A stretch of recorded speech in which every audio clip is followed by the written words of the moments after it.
Welcome back, dear students. See, I have outlined it. I'm sure you also have done the same and waiting to color this. I've added some grass also. You may do so. You can add stones, you can add grass in a different way like I've taught you before also. Now children, for the elephant, we have to use grey color. I'm hoping that you all have the grey color. I have two grays with me. I have a light gray and a dark gray also. So let me begin. First, I'm going to use the light gray. I have already taught you shading. So again, I'll be teaching you color mixing. It's totally up to you. You want to do a single color or you want to use color mixing technique. Now gray. Inside the lines without leaving white spaces. Don't color on the tusk. Don't color on the eyes. Very neatly. Let's do this. Don't color in the nails. Can you see how this is being done? Let's color the trunk also.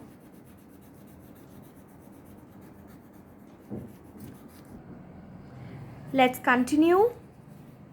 You can see I'm also not coloring on the outline, children, because if you will color on the outline, then the entire elephant will get mixed up because he is all gray right now and we will not be able to make out the different body parts of the elephant where they are.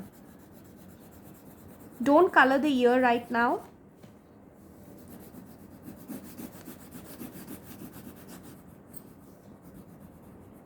Back leg that we had made. He's walking. Color neatly in one direction without leaving white spaces. Now children, for the ear, what am I going to do? I'm going to take some pink. You know, the ear of the elephant also has lots of veins and that have blood in them. And when he flaps his ears, it helps him to cool down his body also. So I'm just going to change the shade a bit because it's becoming too gray and will become very boring. Add little pink and then we are going to blend it. Can you see I'm coloring on this pink also? Coloring on the pink also. This is called blending, mixing, shading, whatever you want to call it. And same for the other ear. A bit of pink. Done. Now children, wherever I feel near the wrinkles, I'm just adding some dark gray color.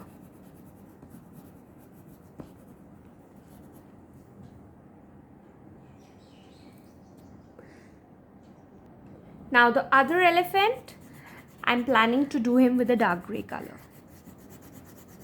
Same way, color neatly inside the lines. Don't color on the outline, black sketch pen outline that you've done. See children, I'm doing it in one direction, so slowly you are also going to do the same. Just be careful with your sheet. My sheet is just a little thinner.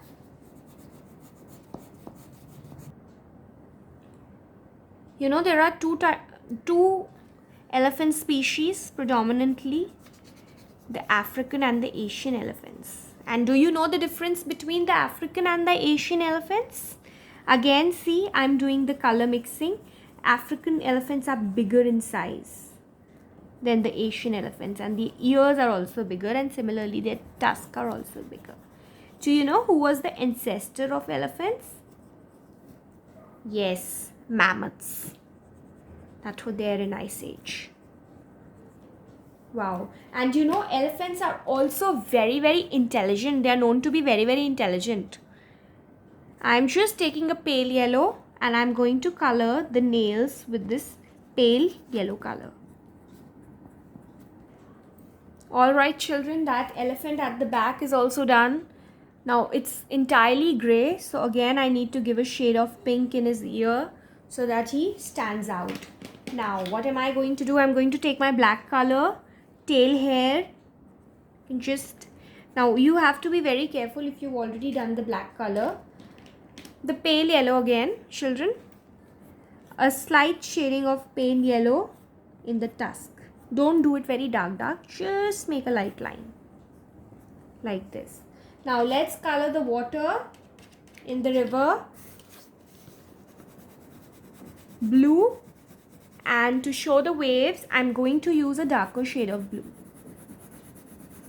In my beach scene, I've taught you how to color the water with light blue and dark blue shading, color shading.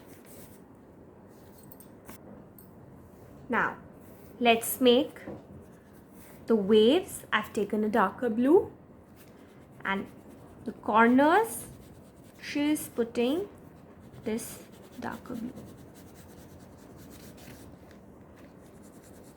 This again is totally optional. I think the water is looking very nice without the dark blue, but if you add, then it's the icing on the cake.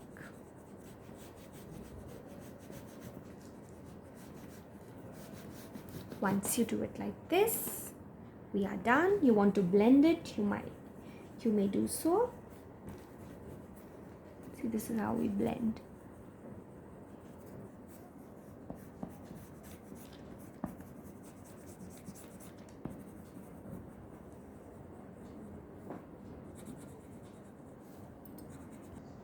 Now let me color the sky with my yellow color.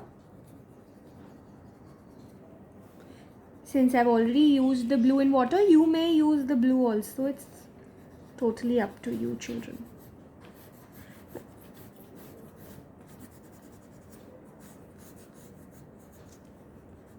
You're just leaving the clouds white.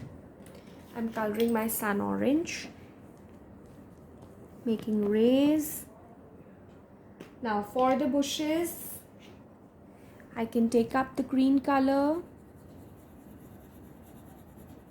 Now since I don't want to spoil my work, I can just take my sheet and do it this way so that the color of the elephant doesn't come on my hand.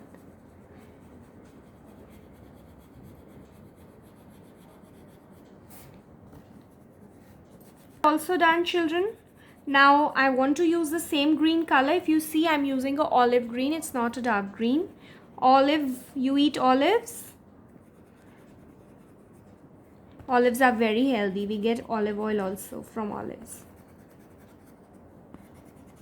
Just very good for our health. And now what is left with me? I have to color the background. So I can pick up my light green color, any light shade of green, and I'm going to color the background.